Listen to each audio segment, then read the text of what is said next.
He was a college dropout, a rebel with big dreams, and a man who believed that technology could touch the heart. From a small garage in California, he built one of the most powerful companies in the world. His ideas changed how we listen to music, how we use phones, and how we see creativity itself. This is the story of Steve Jobs, the man who taught the world to think different. Steve Jobs was born in 1955 in San Francisco, California. He was adopted as a baby by Paul and Clara Jobs, a kind couple who gave him love and stability. As a boy, Steve was curious and full of energy. He loved to take things apart: radios, TVs, anything with wires. He didn't just want to use technology, he wanted to understand it. At school, he was smart but restless. He asked too many questions, challenged teachers, and refused to follow rules. But that curiosity would one day change the world. When Steve was a teenager, he met Steve Wozniak, Woz, a quiet genius who loved building computers. They became best friends, and together they dreamed of creating something big. After finishing high school, Steve went to Reed College in Oregon, but he soon dropped out. He wasn't lazy, he just didn't want to spend money learning things that didn't inspire him.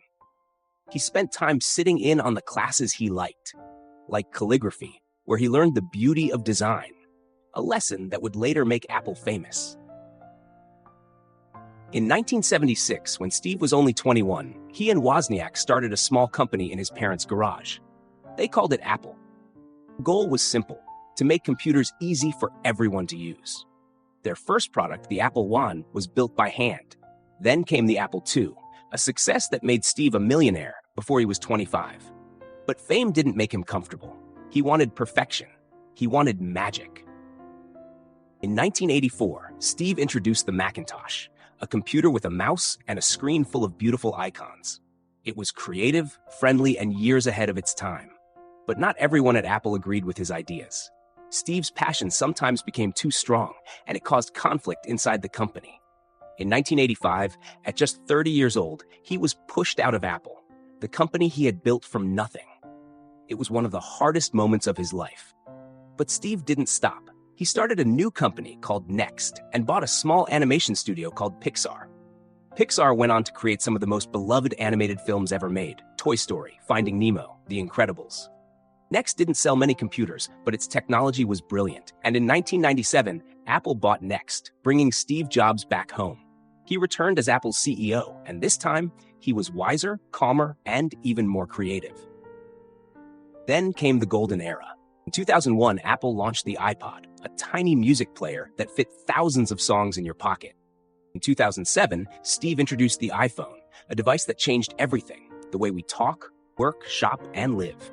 And in 2010, the iPad, a new way to read, create, and connect. Every product was simple, elegant, and powerful. Steve's philosophy was clear: design is not just what it looks like and feels like. Design is how it works. But behind the success, Steve faced a private battle. In 2003, he was diagnosed with pancreatic cancer. He fought it for years, continuing to work, dream, and inspire, even as his health weakened. On October 5, 2011, Steve Jobs passed away at the age of 56. The world lost a visionary, but his ideas continue to shape our lives every day. Steve Jobs once said, "Your time is limited, so don't waste it living someone else's life. Have the courage to follow your heart and intuition." He showed that failure can lead to greater success, and that passion and creativity can change the world. From a small garage to the stage of the world, Steve Jobs turned dreams into reality. Thank you for listening.